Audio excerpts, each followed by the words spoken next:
अस्सलामु अलैकुम वरहमतुल्लाहि वबरकातुहू। आज का मसला ये है कि नमाजी के आगे से गुज़रने का तरीका क्या है, किस तरीके से गुज़रने से गुज़रने वाले को गुनाह नहीं मिलेगा और किस तरीके से आदमी अगर गुज़र जाता है तो पढ़ने वाले को जो नमाजी उसको गुनाह मिलेगा।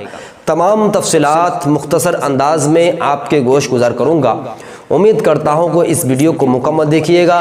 जो हज़रात नए आए हैं, पुराने हैं, उनसे गुजारिश है नए से कि चैनल को सब्सक्राइब ज़रूर करें और पुराने नए से गुजारिश है कि वीडियो को लाइक शेयर कमेंट्स करना ना भूलें। जज़ाकल्लाहु खैर वासन जज़ा।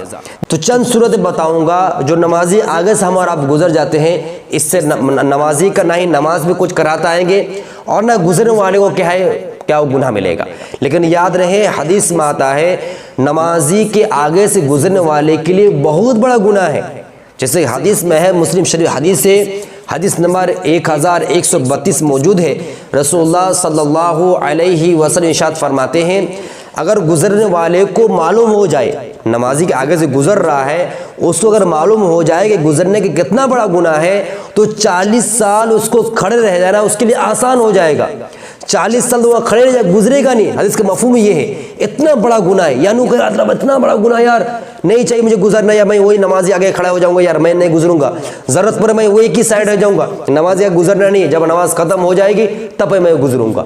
इतना बड़ा गुनाह है कि नमाजी आगे से गुजरने के लिए, ठीक है। तो ये गुजरना हर हाल में गुनाह होगा या नहीं होगा? याद रहे, हर हाल में गुनाह नहीं होगा। ये गुनाह तब मिलेंगे जब नमाजी और गुजरने वाले के दरमियान कुछ सुतरा कायम ना हो।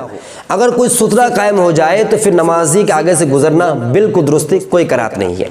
एक बात है कि नमाजी के आगे से डायरेक्ट गुजर जाना बगैर सुतरा के, इसमें गुनाह मिलेगा, मैंने पहले बता दिया। दूसरी बात है कि नमाजी गुजर रहा है इस मजबूरी में कि ये कम वक्त नमाज किस वक्त पढ़ता, हमेशा दरवाजे के मेन गेट, मस्जिद के मेन गेट पर नमाज पढ़ता है और ऐसे जगह नमाज पढ़ता है कि आना जाना आदमी हमेशा ना जाना होती रहती है।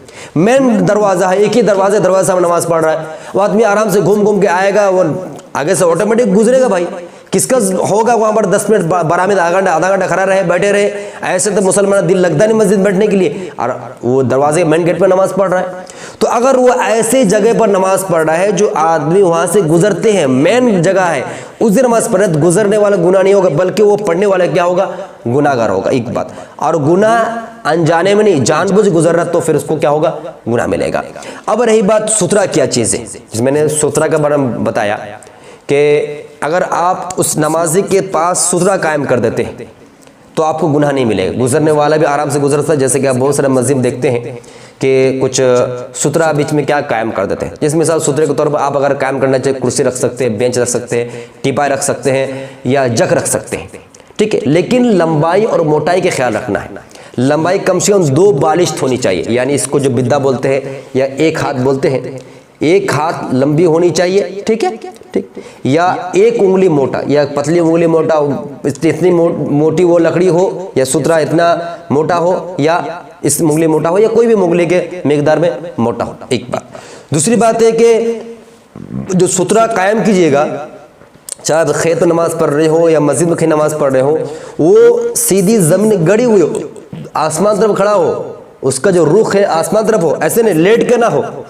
जमीन जैसे आप सजदा कर रहे हैं, अगर मैं लेट जाता है, जैसे लेटा हुआ है, जमीन सुला दिया, सुला नहीं, खड़ा होना है, ठीक है। सो एक बात। दूसरी बात है कि सुतरा अगर जमात से हो रही है, जमात से नमाज पढ़ रहे हैं, तो सिर्फ इमाम के लिए सुतरा काफ़ी है। सुतरे मैंने बता दिया कि एक उंगली मोटा हो, ठीक है, या एक हाथ लंबा हो, यानी एक उंगली मोटा और एक हाथ लंबा, और वो कायम कर दिया इमाम के सामने, तो मुक्तदी के आगे कोई गुजर जाएगा तो गुनाह उसको नहीं मिले, क्योंकि इमाम का सुतरा क्या है, मुक्तदी सुतरा भी काफ़ी हो जाएगा। अब रही बात, अगर कोई सुतरा कायम नहीं है, ठीक है, मस्जिद में लोहा हुआ है या कोई स्टैंड रख देते हैं या कुर्सी रख देते हैं, है ही नहीं वहाँ पर, ठीक है। लेकिन मस्जिद क्या है, बहुत लंबी मस्जिद है। जैसे हम लोग इस्लामपुर की मस्जिद माशाल्लाह बहुत काफ़ी लंबी चौड़ी मस्जिद है, आलिशान मस्जिद है। इमाम अल्लाह जिंदा कैसा है क्या नहीं है, लेकिन मस्जिद बहुत शानदार है, ज़बरदस्त है। अब ऐसे लंबी चौड़ी मस्जिद नमाज़ पढ़ रहे हैं आप, ठीक है, या आप खेत में, खलियान में या पूरा एकदम मैदान नमाज़ पढ़ रहे हैं, तो ऐसे जगह पर अगर वो सुतरा कायम ना भी करे तो फिर भी चल जाएगा, कोई कराहत नहीं है। और उसके आगे से गुजरना चाहिए, इमाम जो आदमी गुजर सकते, गुनाह बिल्कुल नहीं मिलेगा। बड़ी मस्जिद नमाज पढ़ रहे हैं, खेत में पढ़ रहे हैं, मैदान पढ़ रहे हैं, तो इंसान गुजरने वाला 2 सफ या 3 सफ के आगे से गुजरेगा तो गुनाह उसको बिल्कुल नहीं मिलेगा। लेकिन शर्त है कि मस्जिद बड़ी हो, लंबी चौड़ी मस्जिद हो, या खाली कुल मैदान हो या खेत हो, तो उसको 3 सफ के मिकदार, यानी मिसाल तौर पर इमाम साहब ने नियत किया, ठीक है, नियत करने पर अपने सजदे की जगह पर नजर रखेगा, तो अब नजर रख रहा सजदे की जगह पर, और जो एक्स्ट्रा जो नजर आते हैं वो कितना आएंगे, खूब से खूब ज्यादा 2 सफ, यानी 2 सफ के मिकदार उसको नजर आएंगे, या 3 सफ। तो 2 या 3 सफ के पार कोई अगर गुजरता है बड़ी मस्जिद या खाली मैदान में, तो गुजरने वाले को कोई गुनाह नहीं है और ना नमाज पढ़ने वाले कोई गुनाह मिलेगा। अब रही बात है गुजरना किस बात को कहते हैं, जैसे कि आजकल बहुत सारे आदमी इश्काल करते हैं गुजरना क्या चीज़ है। अब गुजरने के बारे में डिटेल में ये है, गुजरना उसको कहते हैं कि आदमी यहाँ खड़ा हुआ है, ठीक है, ये मोटापन है, इस साइड से लेकर इस साइड तक चल जाने को क्या कहते हैं, गुजरना कहते हैं। यहाँ से चल के पार हो गया, इस साइड से लेकर इस साइड तक गुजर जाने को क्या करते हैं, गुजरना कहते हैं। लेकिन कोई आदमी अगर बीच में खड़ा है, नमाजी का नमाज पढ़ रहा है पीछे में, और उसके आगे खड़ा हुआ है, बिल्कुल स्ट्रेट सीधा खड़ा हुआ है, तो वो अगर दाएं जानिब हो या बाएं जानिब अगर हट जाता है, घिसक जाता है, तो उसका घिसकना भी जायज़ है और हटना भी जायज़ है। इस हटने से, इस घिसकने से उसका गुनाह बिल्कुल नहीं होगा। जो गुनाह और वईद आई हैं 40 साल वाला, वो इस बात पर है कि इस साइड से लेकर उस साइड तक पार होने को गुजरना कहते हैं। इस गुजरने में गुनाह शामिल है। लेकिन अगर नमाजी के फेस टू फेस बिल्कुल सीधे में खड़ा हुआ, जैसे मैं कैमरा के बिल्कुल सीधे खड़े हुए हैं, अब इस कैमरा यहाँ मैं खड़ा हुआ हूँ, और मिसाल तौर पर कैमरा वाला क्या है, ये आदमी है, ठीक है, ये आदमी है, नमाजी पढ़ रहा, मैं डायरेक्ट खड़ा हूँ, मैं इधर भी खसक सकता हूँ, इस तरफ खसक जा सकता हूँ, कोई कराहत नहीं, कोई गुनाह नहीं मिलेगा, ठीक है। इसमें क्योंकि ये घसकना हो रहा है, घिसकना है, साइड होना है, दाएं जानिब हो या बाएं जानिब हो, लेफ्ट साइड हो या राइट साइड हो, यह घिसकना कहते हैं, इसको गुजरना नहीं कहते। इसी वजह से इस घिसकना और घुसकने में, ये घिसकना में आपको गुनाह आपको इंशाअल्लाह ताला नहीं मिलेगा। इसी तरह अब कोई अगर 2-4 आदमी है, अब नमाज ऐसी जगह पढ़ रहा है कि गुजरना उससे आगे से है, अब कोई अगर नमाजी उसके कोई अगर नमाज खत्म हो गया है, नमाज कोई पढ़ रहा है, उसके सामने से अगर ऐसे हाथ रख दिया नमाजी आगे, और सामने वाला अगर गुजर गया, तो भी इसको गुजरना भी दुरुस्त हो जाएगा, गुजरने वाला गुनाह नहीं मिलेगा। एक शक्ल। दूसरा शक्ल है, बताता हूँ, एहतियातन काम कीजिएगा, हमेशा का इस्तेमाल नहीं कीजिएगा। अब 3-4 आदमी है, गुजरने की जरूरत है, तो एक आदमी नमाजी के आगे खड़ा हो जाए और तमाम आदमियों को क्या कर दे, गुजरने का हुक्म दे दी जाए, तमाम आदमी गुजर जाएगा।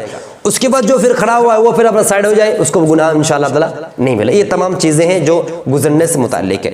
तो खैर मुख्तसर मसला ये है, नमाजी आगे से जानबूझे नहीं गुजरना चाहिए। नंबर 1, कोई अगर गुजरता है उसके वईद ये है कि 40 साल अगर उसको पता चल जाए कि कितना बड़ा गुनाह है, 40 साल नमाजी की उसी जगह पर खड़ा रह जाएगा, उसको गवारा होगा, लेकिन नमाजी आगे से नहीं गुजरेगा। दूसरी बात है कि बड़ा आदमी गुजर जाते हैं, जानबूझ गुजरता है, उसको गुनाह मिलेगा।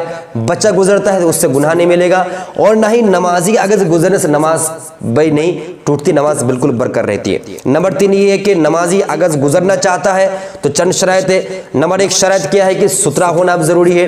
सुथरा कितनी लंबी होनी चाहिए और कितना मोटा होना चाहिए, लंबाई 1 हाथ, मोटाई 1 उंगली के मिकदार होनी चाहिए। अब वो किस तरह रहेगा, लाठी जमीन में गड़ी हुई हो, खड़ा हो, और सुथरा, अगर इमाम का खुद सुथरा है तो तमाम मुक्तदी के लिए काफ़ी हो जाएंगे।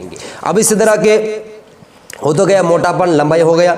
अब सुथरा वहाँ पर कायम सामने में है, सुथरा लेकिन सामने में नहीं है, गायब है, सुथरा ही नहीं है, लेकिन आप नमाज पढ़ रहे, लंबी चौड़ी मस्जिद नमाज पढ़ रहे हैं, ये खेत खलिया नमाज पढ़ रहे हैं, वहाँ सुथरे की जरूरत नहीं है। आगे से गुजरना गुजर सकता है, 3 सफ के बाद अगर गुजरना चाहे तो बिल्कुल गुजर सकता है। आगे मसला आखिरी खुलासा का में यही है कि नमाजी अगर घसकना चाहे तो घसक सकता है। गुजरना मिसाल दिया, इस साइड से लेकर इस साइड तक गुजरना इसको कहते हैं। घिसकना, सामने खड़ा हुआ है, राइट साइड या लेफ्ट साइड चला गया, ये घिसकना हुआ। घिसकने से कोई गुनाह अमल नहीं है, बिल्कुल घिसक सकता है। तफसीलन वीडियो डाल चुका हूँ, उम्मीद करता मसला समझ में आ गया है। ना समझ में नंबर दिया हुआ है, राब्ता कर सकते हैं, कर सकती है। इन तमाम मसलों को आप अगर देखना चाहिए देख सकते हैं। मुस्लिम शरीफ हदीस नंबर 1132 पर, मिशका शरीफ जिल्द नंबर 1 सफ़ा नंबर आपका 74 पर, फतवा दारुल जिल्द नंबर 4 सफ़ा 148 पर, मसाइल नमाज जिल्द सफ़ा नंबर 109 पर, इमदादुल फतवा जिल्द नंबर 1 सफ़ा नंबर 792 मौजूद है, और बहुत सारे मसाले किताब आप देखना चाहिए देख सकते हैं। दुआ की दरखास्त। अस्सलामु अलैकुम रहमतुल्लाहि व बरकातुहू। इल्म लना इल्ला मा अल्लमतना इन्नका अंतल अलीमुल हकीम।